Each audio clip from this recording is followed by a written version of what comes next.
What did you do to me? This thing is cursed. Welcome to Heartfelt African Stories. Today's ride is based on a true life story, so stay glued as you do not want to miss what is coming. In the bustling streets of Ireti Market in Lagos, Nigeria, among traders calling out their wares and the hum of bargaining voices, there was a sewing shop tucked in the corner of a narrow alley. The shop sign read, Madam Adunni's Fine Stitches. The shop stood out amongst others. If you went past it, there was an attraction to this sewing shop that stood in the corner of Ireti Market. Adunni's Stitches was a simple room with a sewing machine, shelves lined with colorful fabric. Everyone in town knew that if you wanted the best clothes, the best seamstress, you went to Madam Adunni. Adunni was a woman of mystery, tall and graceful, curvy, endowed front and back side that would cause any man's eye to turn. Yes, I said so. Her sharp eyes seemed to see through people. She had a reputation for crafting clothes so beautiful they could make the wearer look like royalty. It wasn't just her skill that drew customers. People whispered about how once you wore her clothes, you couldn't imagine going to another tailor. Her customers were fiercely loyal and her competitors envied her success. But no one knew the secrets Adunni kept. Adunni had a unique way of working. Every time a customer came to her shop with fabric for a new outfit, she would smile and warmly say to them, "Don't worry, dear. I'll take good care of this material. You'll look hot." Then she would run her fingers over the fabric, her nails tracing unseen patterns. Most customers assumed she was just checking the texture of the fabric, but Adunni was doing something else, something darker. Late at night, when the market was silent and the streets were empty, Adunni would light a single candle in her shop. She'll spread the fabric across her sewing table, whispering softly in a language no one could understand. Her voice would rise and fall like a song, and the candle's flame would flicker, casting strange shadows on the walls. She wasn't just sewing, she was weaving spells into the fabric, spells to bind her customers to her forever. Strange things. Behind the sewing machine, hidden by a heavy curtain, there was a small room no customer ever saw. This room was Adunni's secret shrine. The walls were lined with shelves holding small clay pots, each one labeled with a customer's name. Inside the pots were strands of thread, tiny scraps of fabric, and occasionally locks of hair. How she got these strands and locks of hair? No one knew. Adunni believed that every piece of fabric brought to her held a part of its owner's essence. By using a bit of that fabric in her rituals, she could tie her customers' spirits to her work. The more someone wore her clothes, the stronger the bond became. They would return to her shop again and again and again, unable to resist. This was the secret behind Adunni's fame. One day, a rival seamstress named Bosse came to confront Adunni. "What are you doing to these people?" Bosse demanded, her voice sharp. "I have been in this market for years, and I have never seen customers so bewitched." Adunni smiled, her eyes gleaming. "It's not my fault if they love my work, Bosse. Perhaps you should try harder." But deep inside, Adunni knew the truth. The spells were working too well, and the spirits tied to her fabrics were growing restless. Strange things began happening around the Ireti Market. Some of Adunni's customers, while fiercely loyal, started noticing oddities in their lives. One customer named Kunle, who had brought his fabric for his wedding outfit, found himself running away from his wife and returning to Adino's shop repeatedly, even when he didn't need new clothes. "I just like being here," he confessed one day, sitting in her shop without any reason. Adino smiled. One hot afternoon, Titi, a stylish young woman with a sharp tongue and a reputation for always looking her best, arrived at Adino's shop. She walked in, her gold earrings swinging as she moved. "Good afternoon, ma," Titi said, flashing a polite smile. Adino, elegant, with skin like polished mahogany, looked up from her sewing and said, "Hi, Titi." "Welcome, my dear. Sit down." Titi placed the shiny, colorful Ankara fabric on the counter. "This is for my cousin's wedding. I need something special, something that will make everyone look at me." Adino chuckled softly. Don't worry, Titi. Is it not me? They'll look at you, my dear. Trust me." Adino ran her hands over the fabric, her long fingers caressing it like a lover. "Yes, this is a fine material." As Adino spoke, Titi's smile faltered. There was something about the way she touched the fabric, as though she was absorbing it, reading its secrets. Titi shook off the uneasy feeling and said, "Just make it nice, ma. I'll be back in a week."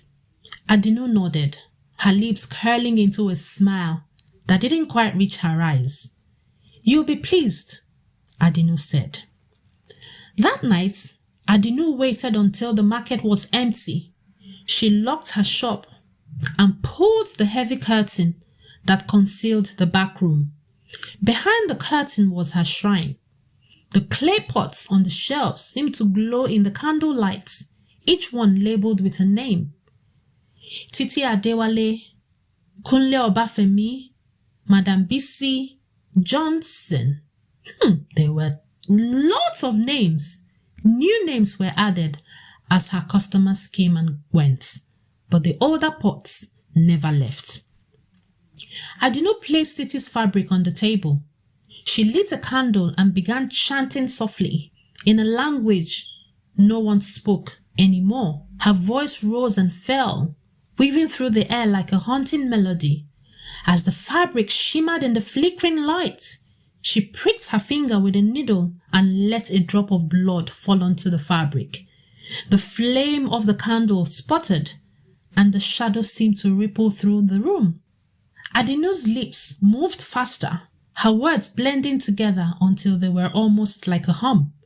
When she finally stopped, she wiped her brow, her face lined with exhaustion. She whispered, "You're mine now, Titi." A week later, Titi returned to collect her dress. The outfit was so stunning, so stunning. Every bead, every stitch, perfect. Madam Adunni, you are the best, Titi exclaimed, holding the dress up to admire it. "When I wear this, people will forget the bride." Adino laughed, the sound low and smooth. "It is my gift, my dear. Go and shine." At her cousin's wedding the next day, Titi was the star of the show. The dress shimmered like it had been from the sunlight, hugging her body in all the right places. Guests turned their heads as she walked in, some even murmuring audibly. "See Titi, oh, she looks like a goddess," someone exclaimed. Another woman nudged her friend and whispered, "That dress, it's from Madam Adunni. Only she can create something like that." Titi basked in the attention, smiling brightly as the compliments flowed her way.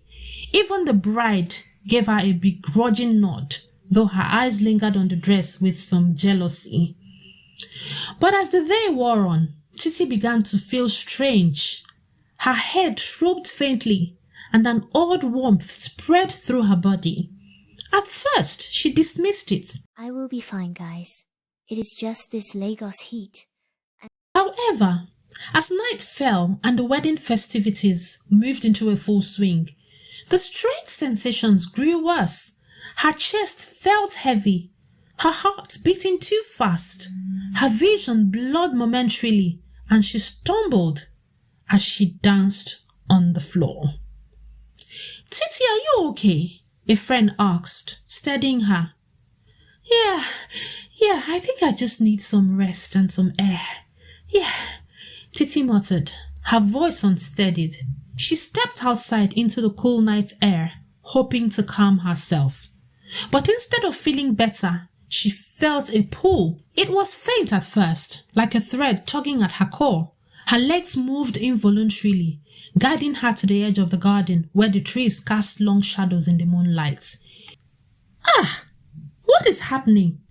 she whispered, panic creeping into her voice. The pull grew stronger, and for a moment, she felt completely detached from herself, like a puppet on strings. Images flashed through her mind. Adinu's shop, the sewing machine, humming late at night, the strange language she had heard faintly on her visits. Titi stopped abruptly, her breath now catching her throat. She looked down at the dress and noticed something strange. The beads on the fabric seemed to glimmer faintly, as if they were absorbing the moonlight.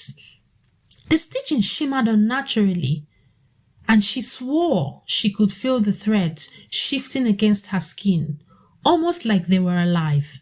She whispered, panic creeping into her voice. The pull grew stronger, and for a moment, she felt completely detached from herself, like a puppet on strings. Images flashed through her mind. Adinu's shop, the sewing machine, humming late at night, the strange language she had heard faintly on her visits. "No," she muttered, clutching at the fabric. "This can't be real. Titi, Titi." The voice came from nowhere, low and cold. She spun around, but no one was there. "Who is there?" she stammered, the voice trembling. Who is there?" She stammered again, the voice trembling. The voice came again, clearer this time, though it seemed to come from inside her own head. "You belong to me now." Titi screamed and ripped the dress, but the fabric didn't budge. It clung to her skin like it was part of her, the threads tightening the more she struggled with the dress. Wow, strange things. The next morning, Titi stormed into Adinu's shop, her face pale and her afro hair disheveled. She carried the dress in her arms, holding it like it was something poisonous. She said, "Madam Adunni, what did you do to me?" Adunni emerged from behind her sewing machine, her expression calm, but her eyes gleaming. Titi, I didn't expect to see you so soon. Is something wrong with the dress?" "Don't play games with me," Titi screamed, throwing the dress on the counter. That thing you call a dress is cursed. What did you put in it?" "Titi, you asked me to make something unforgettable. You wanted to shine brighter than the bride. I simply gave you what you wanted." Titi froze, her breath coming into shallow gasps. What are you saying?" "I'm saying that every stitch, every bead, every thread I use carries a piece of my soul. When you wear my work, you carry me with you." Titi stumbled back, her head spinning. No, I didn't ask for this." "But you did," Adunni said softly, her voice almost soothing. "You wanted power, you wanted beauty, and now you have it. But power always comes at a price. Beauty always comes at a price." Titi clutched her chest, feeling the pull again, stronger this time. She realized with down in horror that no matter how far she ran, no matter what she did, she would always feel this connection to Adinu, to this dress, to this shop, to the woman who had stitched herself into her life. And Adinu simply smiled, her hands already moving to pick up a new piece of fabric of another customer, ready to begin her new next masterpiece. One day, Madam Adunni, the wife of a wealthy chief, arrived at the shop. She was known for her extravagance and sharp tongue, and she brought with her the finest silk from Dubai. She said, "Adinu, you will make me the best dress Lagos has ever seen." It must outshine everyone at the governor's gala. Adinu took the fabric, her eyes narrowing as she felt the energy. "This is fine material, Madam Adunni. You will be the star of the evening, trust me." But that night, when Adinu performed her ritual, something went wrong. The candle flared violently and the room filled with an icy wind. The silk seemed to resist her touch, glowing faintly in defiance. Adinu froze. "Ah, Tori Olonwo, what kind of fabric is this?" she whispered. It felt alive, almost aware. For the first time, fear crept into Adinu's heart. The next morning, as Adinu sat in her shop, an old woman entered. Her back was bent with age, but her eyes were sharp and piercing. "Are you Madam Adinu?"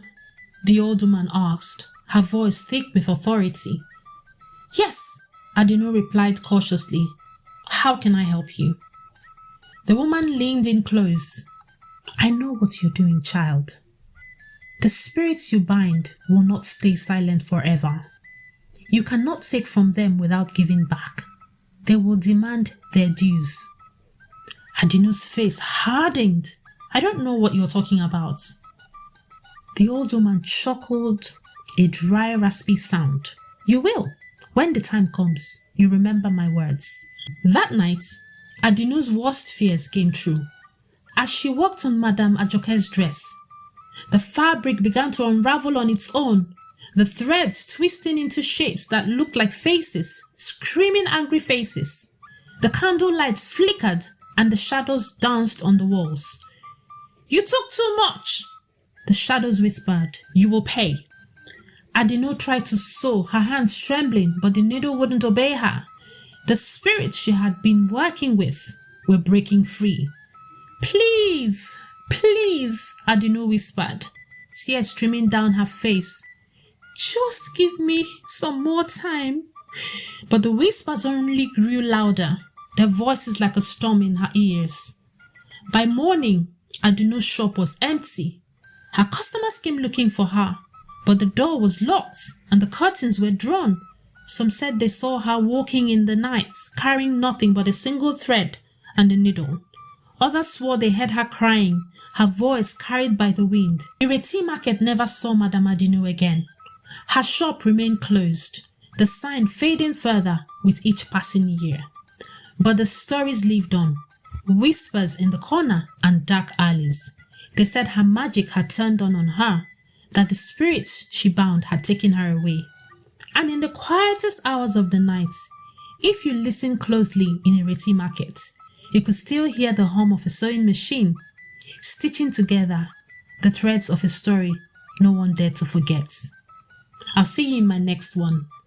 Please subscribe, turn on your notification bell so that you'll be the first to know when it drops. Bye for now.